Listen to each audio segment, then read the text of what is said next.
Okay, today's speech is about who my hero is. And my hero is my mother, because she is one of the most humble people in the world, and being humble is one of the most precious things that you could ever be. And of course, my mom was one of them. And whenever you explain about your hero, I would have to say that my mother, she was sweet. She had a heart of gold. She always tried to see the good in people, even though that some people didn't. And she's always just been good at that. And plus she always had the most peaceful smile. She was also a fighter. She suffered abuse, and she's managed to pull through, even though she's done whatever she's done. And she had a lot of trial and error in life. And despite of her being deaf, she's made it. And even though she's been through a lot, she still managed to have that smile on her face. And to me, that means, that just shows her how humble she is. And another thing about my mother is that she's always been protective, especially whenever it comes to the deaf community, whenever they have limited language skills. For example, like my stepmother. My stepmother was 23 years old, and she didn't know how to talk at all.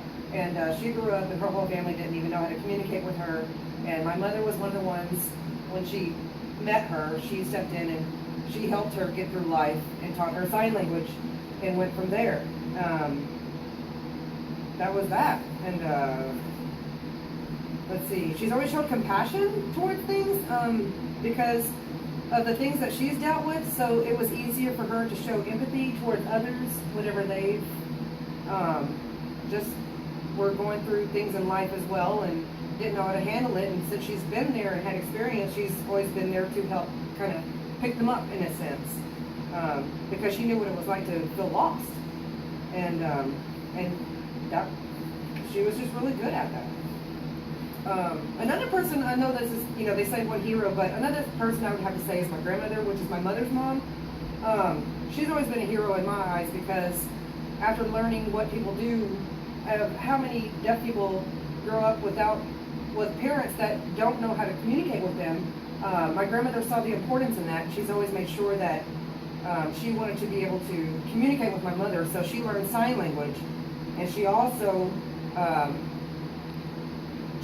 helped establish the RID, which is the Registry Interpreters for the Deaf, which helps, they helped us establish rights for the deaf, and she helped fight for the rights, and that's how they came about with the RID.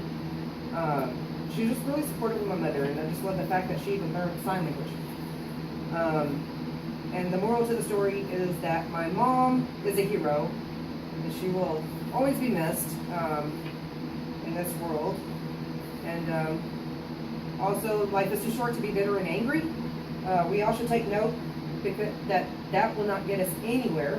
So why not take light in things and not be so hard on yourself? And always cherish your mom, because she's the one who's always going to love you no matter what. She's going to love you the most. So always keep that in mind.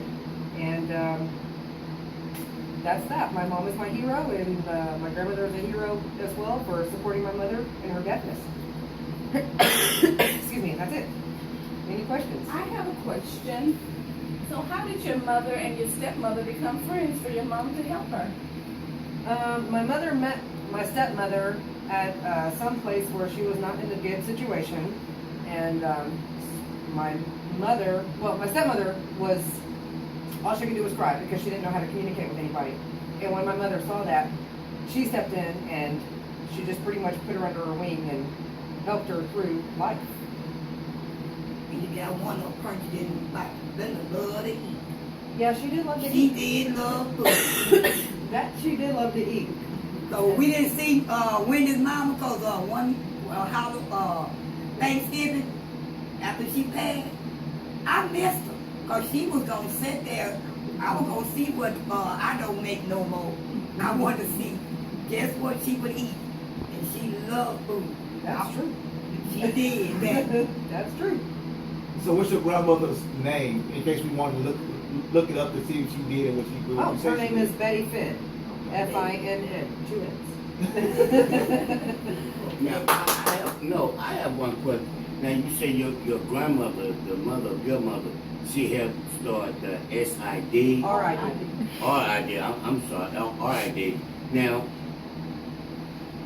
explain that. You know how she got started. Okay. How she, you know. Because back then, they didn't have interpreters, and they felt like that the deaf were just the deaf. They didn't need any help.